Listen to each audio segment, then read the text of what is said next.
wabarakatuh. Bagaimana kabar kalian hari ini? Semoga kalian berada dalam keadaan sehat walafiat dan tetap ceria, semangat belajar bersama ayah bunda di rumah. Nah, sebelum memulai membacakan ceritanya, marilah kita bersama-sama membaca basmalah. Bismillahirrohmanirrohim. Hari ini Ustazah akan cerita lagi tentang buku masa kecil para ulama. Nah, di dalam buku cerita ini Ustazah sekarang mau bercerita mengenai Abdullah bin Umar. Saya akan cerita tentang Abdullah bin Umar. Ceritanya, saya mulai ya ceritanya. Abdullah bin Umar paling mirip dengan Rasulullah. Sudah banyak ustazah bercerita tentang masa kecil para ulama, baik di kalangan tabi'in maupun tabi'ut tabi'in. Karena asiknya, sampai lupa ada sahabat Nabi yang belum ustazah ceritakan. Padahal kisah masa kecilnya sangat bagus kita jadikan teladan. Siapakah dia? Nah, dia adalah, teman-teman pasti tidak asing dengan sahabat Nabi yang bernama Umar bin Khattab.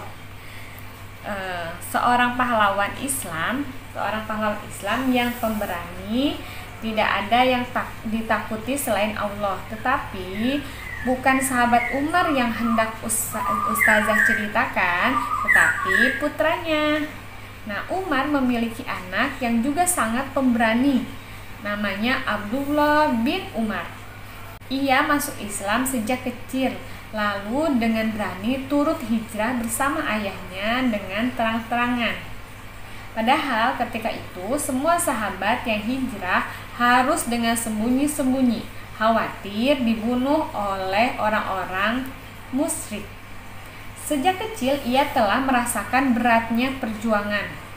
Saat rajin mendatangi majelis ilmu bersama Nabi, maka ia banyak meriwayatkan hadis dari beliau.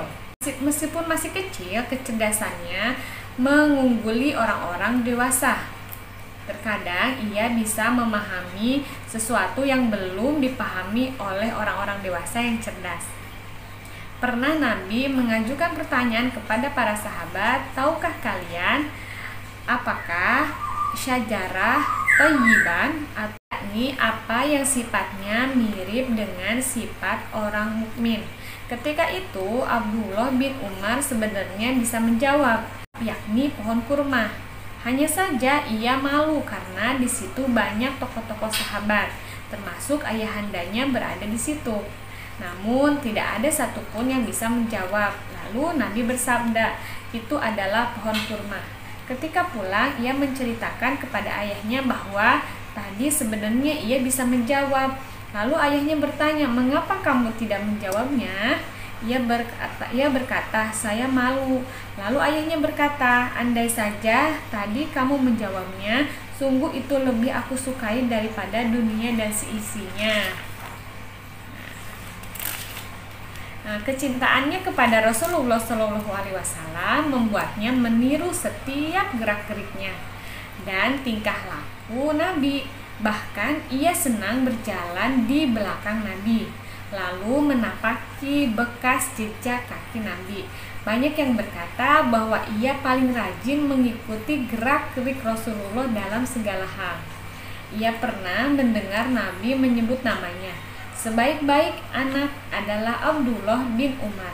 Jika ia mampu sholat malam, sejak mendengar hadis itu, Abdullah tidak pernah meninggalkan sholat malam.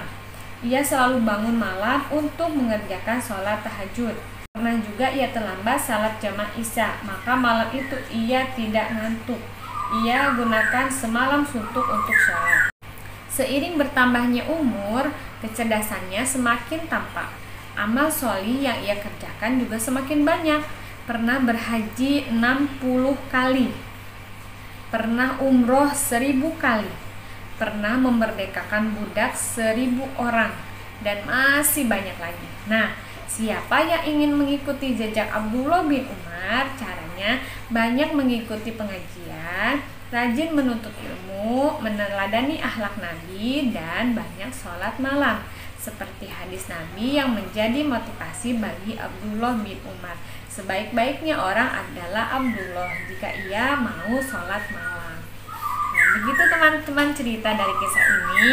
Tunggu cerita selanjutnya dari buku ini. Masih banyak cerita yang Ustazah akan bacakan. Terima kasih. Wassalamualaikum warahmatullahi wabarakatuh. Dadah.